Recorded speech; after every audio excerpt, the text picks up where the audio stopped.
My father has always been against any confrontation or arguments. He is extremely passive, refuses to stand up for himself, and avoids any conflict. If someone isn't paying attention while walking and bumps into him, he insists it's his own fault. If his employer would mess up his salary, he wouldn't bother fixing it. If a mechanic didn't properly repair his car, he would just accept it as is. This unfortunately resulted in a tumultuous childhood with my insanely narcissistic mother. She controlled his every move. She got him to quit his job and be a locked-in stay-at-home dad. She had him do every chore. She insulted him at every step.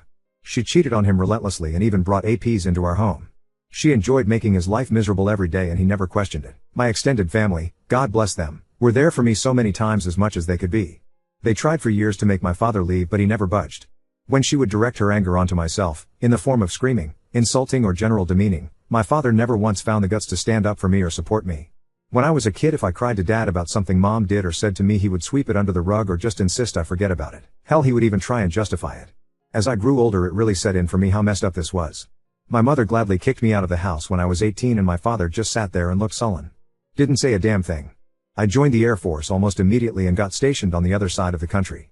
The dynamic was awful and I could have easily gone down the incel route if not for therapy and the amazing people I met along the way. It took years for me to get in a better mental space. I was filled with hatred. My mother left my father 2 years after I got stationed and utterly destroyed my father in the divorce. She was killed a year later in a DUI with one of her APs.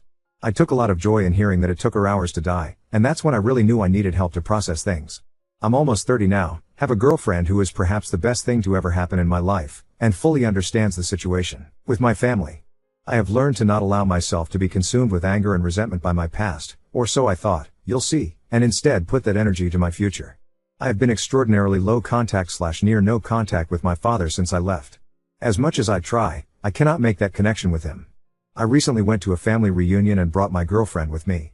My father was there as it was his side of the family. They have many issues with him but he is family so whatever I guess. I made sure to avoid him. I was chatting with my uncles when I heard my father talk in the background. He was discussing how a coworker of his was going through a divorce as he discovered his wife was having an affair, and was positioned to have a very favorable divorce on his side. My father remarked how his coworker should work instead to forgive his wife and by his own words set a good example for unity and forgiveness, and how he believed he set a great example for me in that extent. I swear it was like a switch went off in my head and I was mentally back to being the rage-filled 18-year-old. All these years and he never learned a damn thing. I turned to him and asked if he was fucking serious. He looked at me and started to stutter. I know the next minute was pure word vomit and I can't relay it perfectly, but to sum it up I shouted how he was a pathetic father, pathetic man, his family all know he's a disgrace of a human being who would rather his son be treated like shit than defend him because he's a fucking coward. No one would ever see him as an example to live by. His wife would rather fuck half the neighborhood than even touch him, and he should never ever believe anyone respects him. I began to derail and ramble between my shouting and my girlfriend quickly took me out and drove me home. It was insane just how quickly being away from him made me feel better. She just held me when we got back and told me it's okay. Again, best thing to ever happen to me. I was ashamed of how I lost it and am now going to resume my therapy, that's a given. However, I'm glad I finally unloaded. Always needed to be said. Onto him. Extended family is pretty mixed with reactions. His brothers / my uncles said it was time for him to hear it from me. My grandparents are pissed I did that in front of the entire extended family, with some saying I should have done that behind closed doors instead of everyone. Update 1. Thanks for the advice and recommendations, even amongst some of the UDA. However, some of them needed to be addressed because they were either hilarious or cringe-worthy. Some of them were very angry, and they kind of confused me at first until I saw their comments further down or saw their profile and saw rants about double standards or complete non-sequitur ramblings about women. So yeah, not helpful advice, and they were great dark reflections about how I could have turned out if not for the support in my life too. Some attempted to portray my dad as a humble, kind, caring, sensitive old man who I'm just being a big bully too. This was a very good insight into how enablers of abuse get away with so much in today's worlds, because so many people forget how they are part of the abuse themselves. 3. Some were attempting to mentally dissect me or have a gotcha moment with me too, pull apart my story. That was generally asinine and I had to step away from those before they asked for my cranial measurements or something, so it was pretty much immediately when I was up the next morning that I realized I needed to resolve the events of last night. I first spoke to my girlfriend and gave a sincere apology for having her see me like that. She reassured me that nothing was wrong. She'd known me for years and has always known me to be level-headed, and understands why I kinda snapped. She herself has a history of dealing with narcissistic families, so she absolutely understands the dynamic. She only really told me that it would be best to work on spending time around my extended family since my father will always be there. I told her don't worry, I'm immediately going to talk to them afterwards to figure that out. So that part's fine. Looked like kind of an ass in front of her, but I'm making sure that doesn't happen again. I also informed of her my intentions to resume more therapy just to keep myself steady, which she was happy to hear. I called my grandparents and sincerely apologized as well for putting such a sore dent into their family reunion. That it wasn't appropriate, and while I still feel it felt good to say that to him, it should have been privately and not in front of everyone. I also told them that going forward, as much as I love spending time with them, since the family always hangs out in one group that my father will always be in, for now until I can handle being around him, I need to distance myself occasionally until I feel comfortable interacting. I told them that I am nor would I ever be establishing an ultimatum or demands of them, and that either way I need to step back. I guess during my apology and explanation I was kind of just going on a tangent because my grandfather interrupted me to calm down. He told me that after I left, people kind of separated or slowly started leaving, and they eventually were able to talk to my father one-on-one. I guess seeing me have such a freak out resulted in my grandmother having a mini freak out of her own when she started talking to my father, resulting in her kicking him out. While I have a great relationship with both, my grandmother has always been extra protective of me, so seeing me that way must have set off a fire in her. My grandfather then said that it has become a bit of an open family secret my father's failing. His brothers taunt him about it and generally don't have a great relationship with him, and for my grandparents it's always just uneasy. But seeing me the other day and how it still affects me so much has really liked in for a lot of people that it was really bad. They began to try and say sorry if they didn't do enough, which I very adamantly retorted that they did more than what anyone could have expected. It was very emotional for a minute, but culminated in then telling me that they have decided to distance themselves from my father for the time being, and have given him the ultimatum that unless he has a deep introspective and regularly goes to therapy, that distance may become permanent. My extended family, I've been told, are going to try and reach out or call or whatever, but I asked them if they could relay to them that it's not necessary, and that I'm fine and am sorry to them as well for ruining the day, which again, they told me I shouldn't apologize for being hurt. Since then extended family have sent some messages with the general consensus that it's okay, with some older members complaining about my lack of respect towards my father, and finally, I texted my father hoping to meet at a local coffee shop and have a final talk. I met him and he didn't look good. I think his parents tearing into him finally got the message through. I had so many things I could have said, but I instead asked him first thing if the coworker he gave the advice to took it well. He just said that neither him nor several coworkers interact with him anymore. I asked him if he truly 100% believes that every single thing he did for me as a child was for my benefit. He didn't really say anything. I then finally asked if he has any regrets for how I was treated as a child, and if he thinks he ever did anything wrong. He looked utterly defeated and just mumbled that he could have done more. I could have poked and prodded and could have gone on another rant, but instead I told him this should be goodbye and I hope he gets the help he needs. I think finally unloading my frustrations was what I needed to finally be able to move on and find peace. I absolutely need to keep on track for therapy and admit that a public bitching moment isn't okay, but I should be fine. The ability to control one's failures, yes, that's what I'll call your situation, is very powerful. Update 2. I met with my dad's brothers, who invites me out to a popular lunch spot. For context and clarity, Dale is the oldest brother. He is married and has a daughter and a son. My father is the second oldest.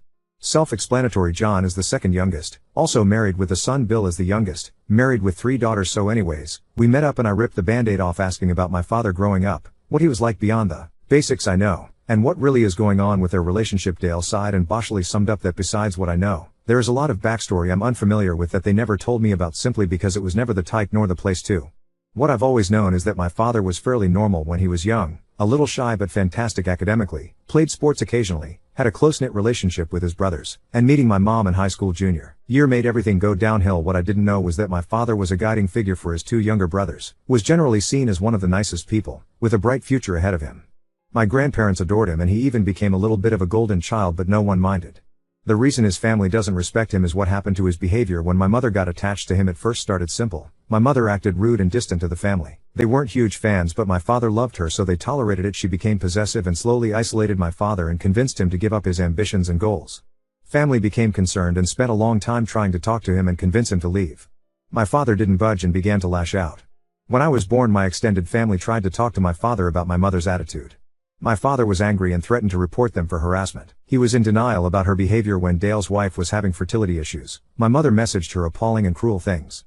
When Dale was pissed and went to talk to my father, he told Dale to drop it and even justified it. Dale punched him and police almost got involved. Dale hated him going forwards. John grew to hate him when my mother insulted his son due to mild physical disabilities. My father cracked a joke about what she said. John hated him. Then finally Bill, who always idolized my father, tried to inform my father that my mother made a pass at him and urged divorce. My father responded with a maddening call of utter hate and relationship-ending words. To sum it all up, the more time my father spent with my mother, the more he began to repeat her attitude. When they all signs of abuse to me and tried to intervene, my father threatened to lie, to accuse them of worse things. My mother had money and lawyers and could make their lives hell if they tried, and my father would gladly let her. They were stuck and could only do so much at a time. The older members of the family, like the grandparents, great aunt and uncles and such, believe in the traditional mindset of family sticking together no matter what, while the generations further down want to keep a distance from him. They're all stuck between a rock and a hard place. There's more. They told me out it was all, essentially, that my father died on the hill for my mom, ruining his relationship with his brothers in the process. And when she died and destroyed him, he probably had to realize it was all for nothing. My grandparents seem to not want to accept the fact that he was lost, or maybe they hope he can fix his life. Who knows? This was a lot to process and was only confirmed by my father himself when he called me to ask about family therapy with us. I cut to the chase and asked if what I heard was true. He said yes. Now on to second story. Lent my grandmother's antique lamp to my best friend for safekeeping, and now she claims it as hers, risking our friendship. I, 45F, have a dear friend Lauren, 43F. We grew up together, and she was a bridesmaid at my wedding 20 years ago. Several years ago my husband and I had a great opportunity to work and live abroad for a few years. It required that we sell our house and most of our belongings, and put the rest in storage. One item I did not want to let go was a beautiful antique crystal lamp that belonged to my late grandmother. It holds many important memories for me. Unfortunately, our storage unit was so full that I was afraid I wouldn't be able to squeeze it in without giving up something else we wanted to keep. I mentioned this dilemma to Lauren, and she jumped in with an offer to hold on to the lamp for me. She said it would look gorgeous in her living room and she would be proud to display it there until we got back. I was thrilled. Well, our time abroad recently came to an end and we are now back in the US. We bought a new house, collected our belongings from storage, and are in the process of furnishing it. I asked Lauren for my lamp back, and she got all pissy and said that she understood it was a gift. I reminded her that it was a family heirloom that she promised to keep for me until I got back, but she insists that's not how she remembers it. She said she adores this lamp, it's the focal point of her living room decor, and that if I demanded it back our friendship would be over. I'm heartbroken. She is one of my oldest friends, and while she can be quirky, she's never done anything like this before. I don't want to lose her friendship, but I also don't want to lose a treasured family heirloom. It's also worth quite a bit of money, it appraised at over $2,000. To be clear, I am 100% confident that I did not tell her it was hers to keep. Given our lifelong friendship, I thought it was safe to leave it with her. I can't even fathom why she thinks I gave it to her. We are not rich, I would never give a gift that expensive to anyone. To make matters worse, I told my sister about all of this, and she hit the roof.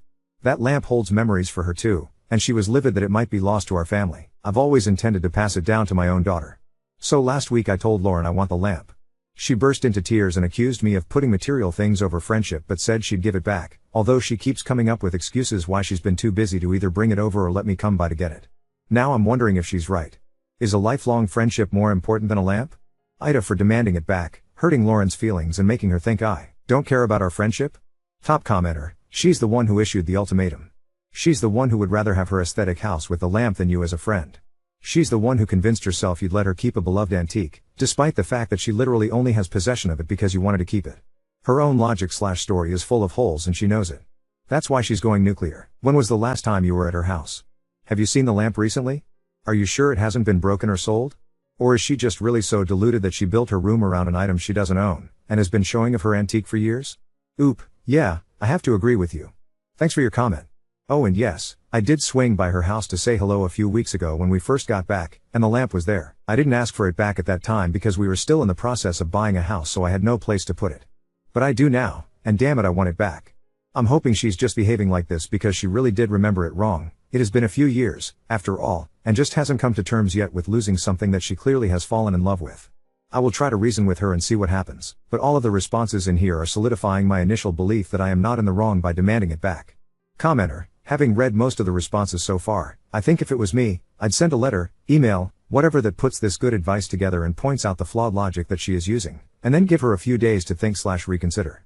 It seems like this behavior is really out of the blue from what you described, so maybe something's gone wrong. I mean, who knows? It could be that she was always like this, and you didn't see it. Friendships sometimes be like that. But, there might be something else going on. If a little time and a clear-headed look at the whole situation doesn't elicit a reversal on her part, then I agree with all the posts that suggest pursuing the lamp through whatever means you need to, because in the end, that is the final part of your boundary, and she has made the decision to sacrifice a friendship. What a shame. I hope she, sees the light. I'm sorry. It was just right there, and I'll see myself out. Oop, I wish I had time to respond to all of these comments, but right now I'm just responding to the few that really strike home. So, yeah. You've touched on multiple important points. First, this is definitely not normal behavior, but I mentioned she's a bit quirky. What I meant by that is that she can be a bit OCD. So maybe what's going on here is that for some reason she has become kinda obsessed with this lamp, and has convinced herself she's in the right? I tend to be a compassionate person, and it sounds like you are too in recognizing that maybe something's gone wrong in her life leading to this bizarre behavior. Given that I've been overseas for the past few years, it's possible there's something going on that I don't know about, although we have kept in touch from afar, and she hasn't mentioned any major issues. But your point is worth exploring. I've read all of the responses so far, and they have confirmed for me that I'm not in the wrong by asking for it back. I still would like to think there's a chance of saving the relationship. I like your idea of trying to have a rational conversation with her, maybe in writing, and trying to dig into what might be going on in her life causing her to not see the logic in my right to ask for it back. Best case scenario, she senses my compassion and care for her in asking what might be going wrong in her life, rethinks her position in keeping the lamp, and agrees to give it back and talk things out with me. Thanks again for your feedback. And your witty last line gave me a giggle. Smile commenter. Something that has not been touched on that will be a likely default on Lauren's behalf, is that she will do everything to play the victim in your social circles and paint you as a pariah, since she's already threatening you with throwing away a 20-year friendship over a lamp. In today's social media obsessed world, she'll come out as the one who's been wronged. You make a very good point. The good news is that she's not really much into social media. We do have a lot of friends in common, but she's generally not the type to go around airing dirty laundry. I'm still hoping she'll rethink her position and we can put this behind us, as I'm willing to forgive and forget. But either way, I'm getting that lamp back. As you pointed out, I didn't just give it to someone to use and potentially destroy. I trusted it with someone I've known my whole life, who has never done anything to harm me, as I felt better about it being with her than collecting dust in storage. And I figured my grandma would appreciate knowing it was being shown and loved while I was away. Update 1. I got the lamp back. I want to thank everyone who commented for all of the support. It helped me to see how I was allowing Lauren to manipulate me into believing that somehow I was in the wrong for wanting my lamp back. Early this morning I drove over to her house. It's Saturday, so I figured she'd be home, and she was. I could tell as soon as she opened the door that she knew why I was there. And yes, the lamp was there. Someone commented a suggestion that I bring her a bottle of wine to thank her for caring for my lamp, and I thought that was a great idea. Lauren does love wine. Smile. I brought her a very nice bottle that we brought back from abroad. I said I'm sorry things have gotten tense between us, and I do value her friendship very much. I handed her the bottle and told her this is a gift to say thank you for taking such good care of my grandma's lamp. I said I'm sorry if there was any confusion about my intention in letting you hold on to it, but I think you know now how important that heirloom is to me and my family, and I need to take it back. She kept saying she believed it was a gift, but I stood my ground and said she is remembering it wrong. I reminded her that this was a family heirloom. I said think about this, to you, it's a pretty lamp. To me, it's a reminder of my departed grandma, and all the wonderful time spent in her house with this lamp lighting up her living room. How could she argue with that? I didn't get angry, I remained calm but firm. In the end she just threw her hands up and said fine, and I unplugged the lamp, gave her a hug and left. She was clearly upset, but I didn't stick around to see how she reacted. I don't know what's going to happen with our friendship. I will say that I feel differently about her now, but if she is willing to move past this, so are my lifelong friends are hard to come by, and one dispute shouldn't end it. If we do move forward, I will know not to trust her with something like this again. But it's entirely possible I will never hear from her again. I don't plan on reaching out anytime soon. There were too many comments for me to address them all, but I want to answer a few questions. First, I wasn't going to get the police involved. This is a civil matter, not criminal. I know I had the option of small claims court, and I guess I would have if necessary.